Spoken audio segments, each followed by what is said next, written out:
Welcome. This is a pre-release review of the new Saurian Ancient Army book. So for the first, if you want to know like the spell path or the rules or anything, go check that up in some other update. It will be too long for me to go walk through that as well. So with that said, let's start looking at the book. Well, start with the army special rule. Not a lot of things have happened here. Cold-blooded is changed from majority to more than half. So it's just wording, I guess. Nothing happening here.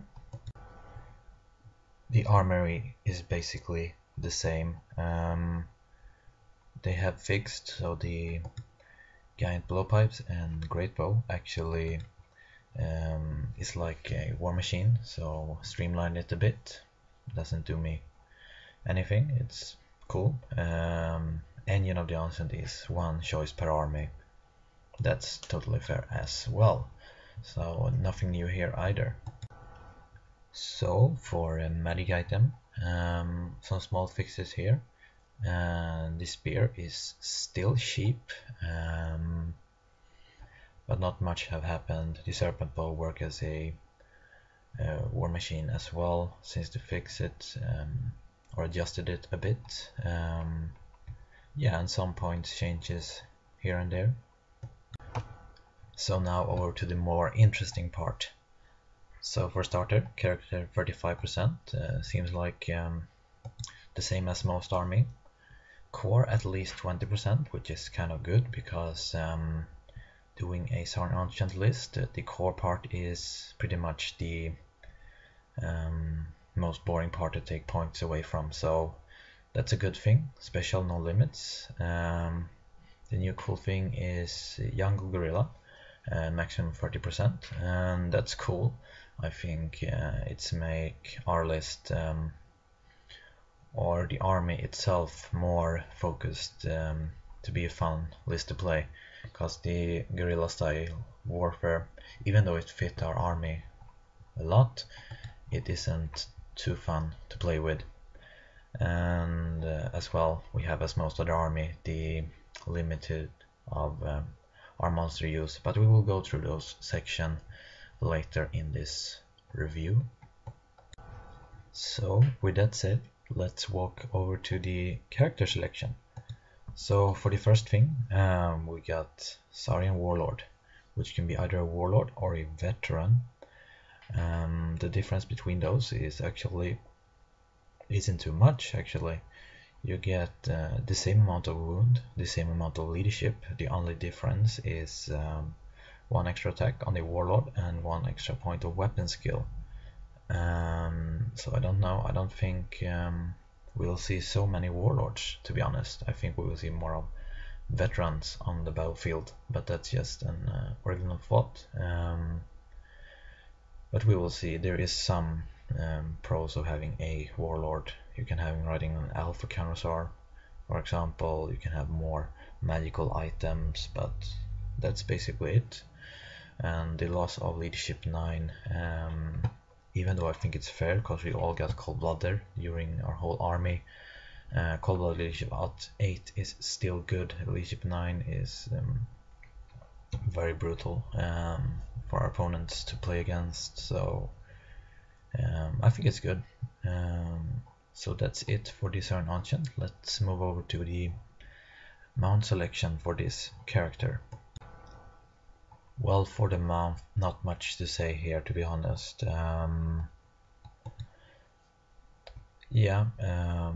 If you take the Carnosaur or the Alpha Carnosaur, it also counts towards your monster category. But yeah, so monster matches will be much harder to do, unfortunately, for our army. But yeah, it's a fair change. So not a lot to say about this either. So for the Cattle Lord, yeah, not a lot have changed here either. Of course we got new path, of course, but since we got new path in general, of course, even our Cattle Lord needs new path from choose from. So that's basically it. Let's walk over to the upgrades you can give to your Coatl Lord. Well, so for this, yeah, not much to say here. Of course, there are some changes here. I think this section will be very hard to choose from.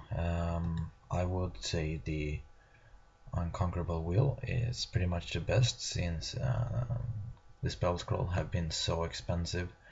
I think I will go for that one, but Wandering Path is also good, and High State of Mind, of course, as well. I think this need a lot of playtesting to decide what you want, and of course what fit your playstyles, of course. So yeah, play around with those guys and you will see what kind of upgrades suit your army best. So next up is the Skink Captain, and what can I say about this? It takes points both from the character and the guerrilla section of the army, but I will play 5 of this every game. One to be my battle standard bearer and the other 4 to use as chaff.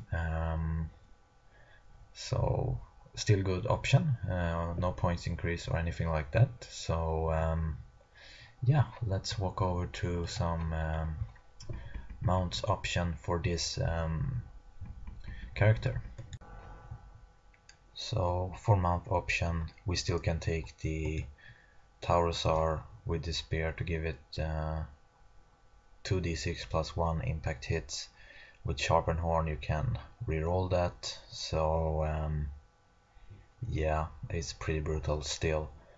Yeah, and you can also take the Petrodon and the Ramphadon, and yeah, having flying around as a fast cab. I don't think that's necessary. I think you can hunt like War Machine with it, but that could be a cool thing. But I think this character should be worked as a chaff, not a War Machine hunter. My personal opinion, but this depends on your playstyle as well. So putting the Skink Captain on any mount I think is unnecessary. Maybe the Taurusar and the Spear to have some hard-hitting unit. So next up, the Skink Priest. Not a lot to say about this one. Not a lot of things have changed, to be honest. You can have up to 5 of this now, but that's it basically. You can upgrade it to a Palanquin. I think the idea is cool, especially the Snake God one, to give him hatred, but unfortunately it's only giving hatred to Skink unit, so it isn't too hard hitting. You cannot give your Caimans hatred, for example, but yeah, unfortunately. But anyway, let's move over to next character. So next up is the Cayman Ancient, and yeah, to be honest, I don't understand why to take this. Maybe if you have a lot of monster in your army and you cannot take the Tyscutus Sun Engine for any reason and have a really big block of Caimans, you might want to have this one, but otherwise I think it's not too good option. Unfortunately, I like the idea of having a Cayman Ancient hero, but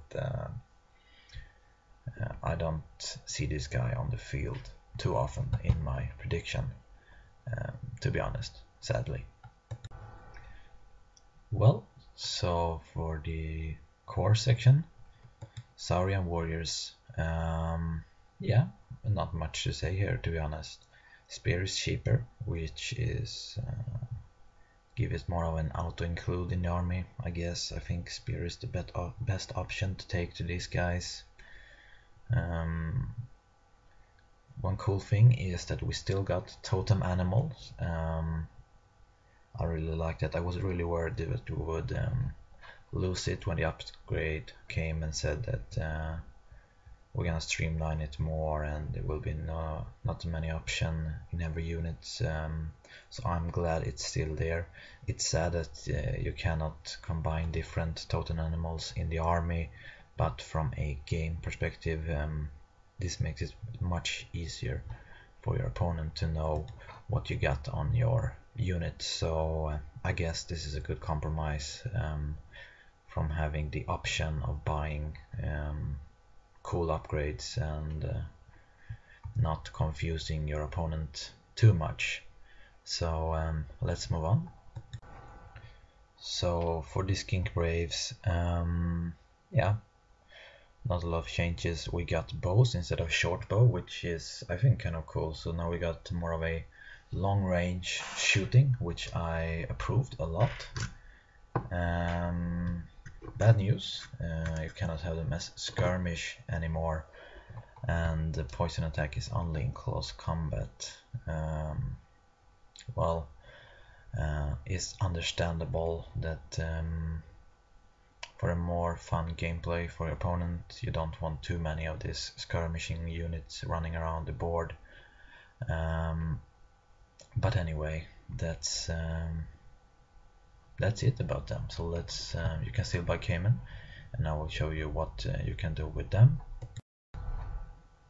Well, I just want to show here this Cayman upgrade you can buy into. It's not really much of a change actually, so it's the same as before. It can give your Skink Brave some extra combat punch, which is good to be honest, but yeah, that's it. So yeah, with the Cayman you can have an option of taking Skink Braves instead of Saurian Warrior to have some good old combat punch. So that's actually the end of our core selection. The only good news there is we actually only have to spend 20% of our army in there, because we only really got 2 options to choose from, unfortunately, but you cannot get everything in life. So let's move over to the special section. First of all is the Temple Guards, and yeah, it's the same, to be honest.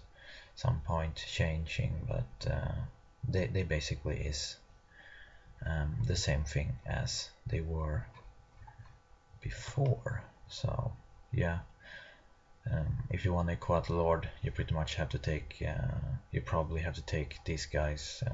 I think it's a good option, and they can put up some heavy combat punch at least. Well, next up, Raptor Riders, and yeah, not a fan, but I think that's more to the fact that it doesn't fit my playstyle so good to have a cavalry that cannot flee, because they are stupid, they are ETP. So I think this is the same as the Temple Guard. Immune to Psychology is from my perspective a very bad rule to have. I know some players like it because you don't have to roll this fear and so on and screw you up that way, but I think the inability to flee if something doesn't go your way is much worse. So yeah, I don't play these guys too much. I think I love the idea of Raptor Riders, but playing them a lot, they doesn't fit my playstyle, unfortunately. But I know a lot of players like this particular unit, especially if you can put in some veterans on Cold One as well into this unit. Now with the limited amount of character selection, that might be harder, and all of the path who can snipe out character, it might be even harder to do that, but we will see what will happen to the gaming environment. Next up is the Cayman, and yeah, not a lot of things have happened here. You cannot take light armor on them anymore, which is I think is a good change, because you shouldn't have those kinds of units running around with a 3-up armor save. The next thing is Hellbattle Great Weapon. Help me with this one, because I don't really know what to play. It isn't too expensive to take a Great Weapon upgrade, and Strength 7 is nice because you can kill mostly anything, but don't striking last, it kind of nice as well, and Strength 6 works good on most things. So I'm not sure about this one. What do you think? Post it in the comment below and we can discuss it. Well, let's move over to the Guerrilla section. Well, first off, Skink Hunters, small unit of chaff, very good at it. It got BS4, so it can shoot pretty well with either javelin or blowpipe.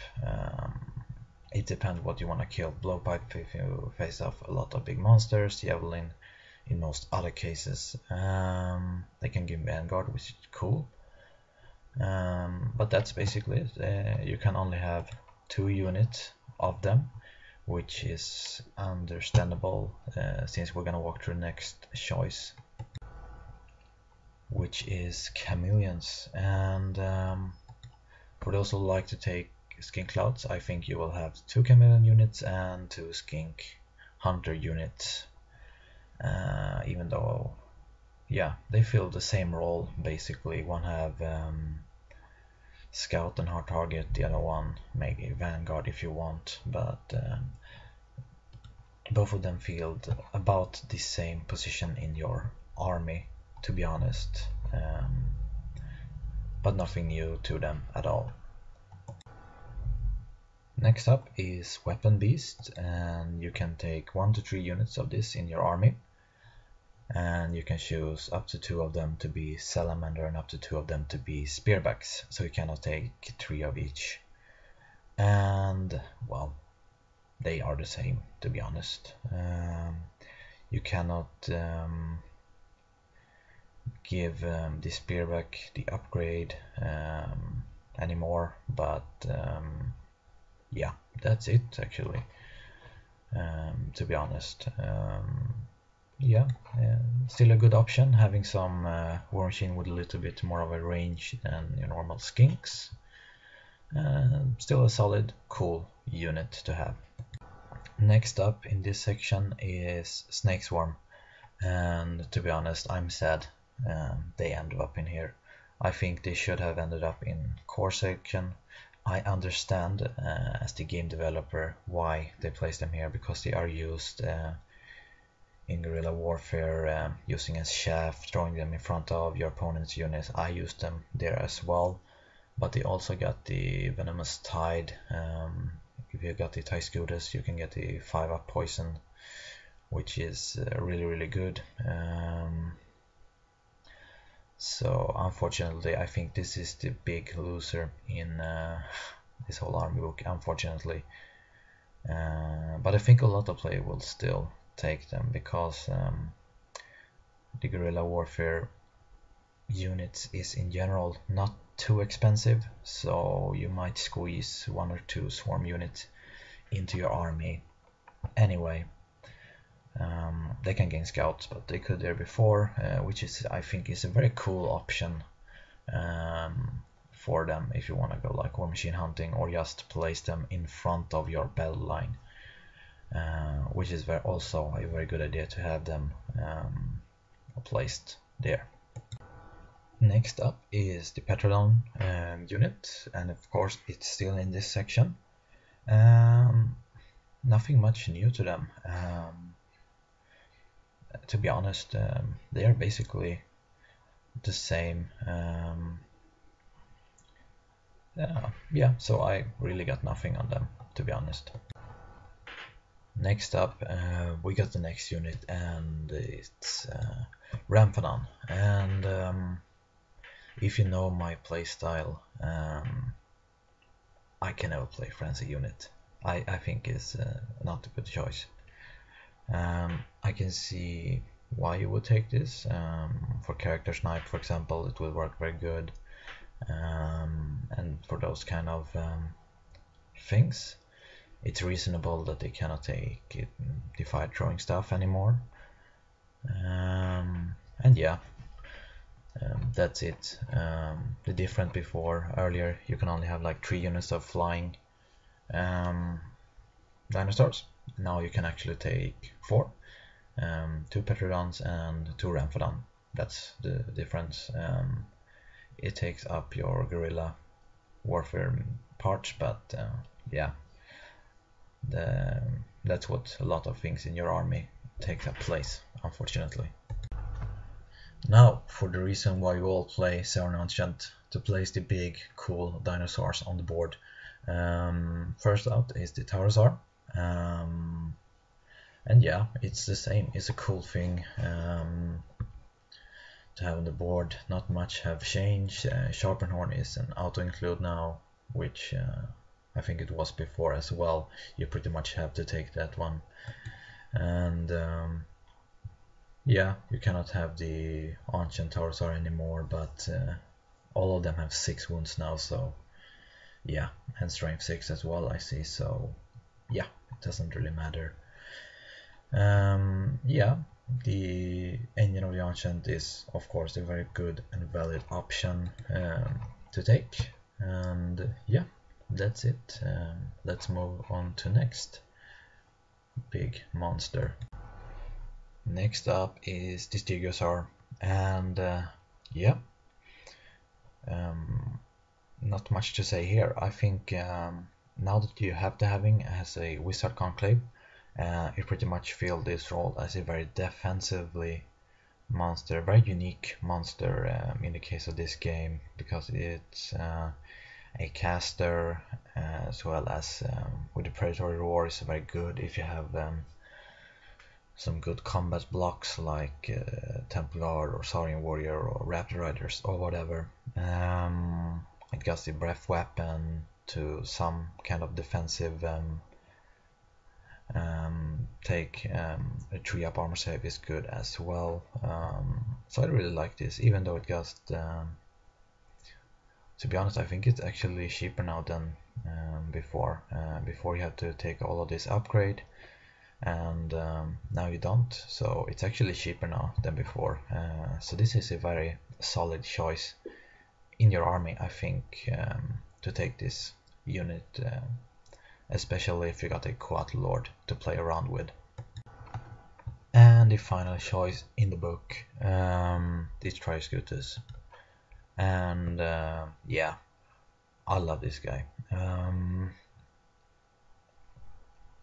I think the Altar of the Snake God is so good,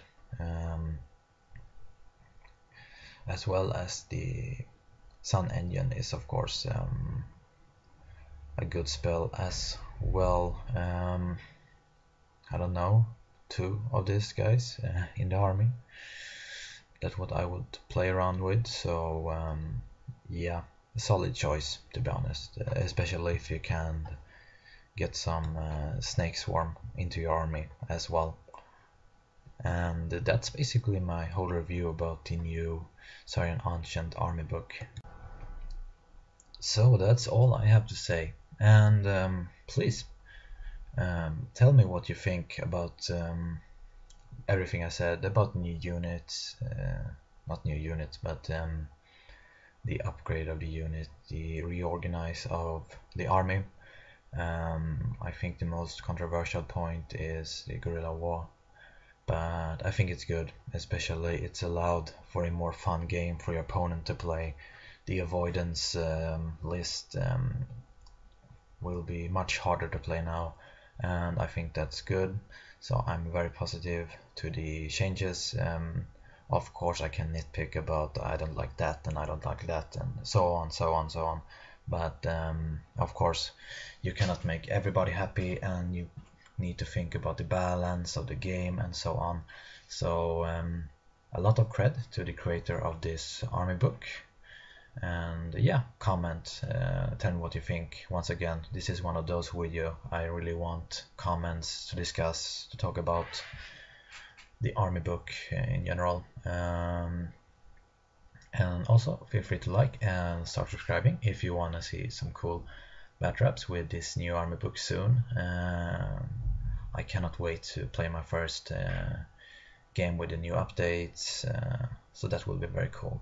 And that's it. Have a nice one.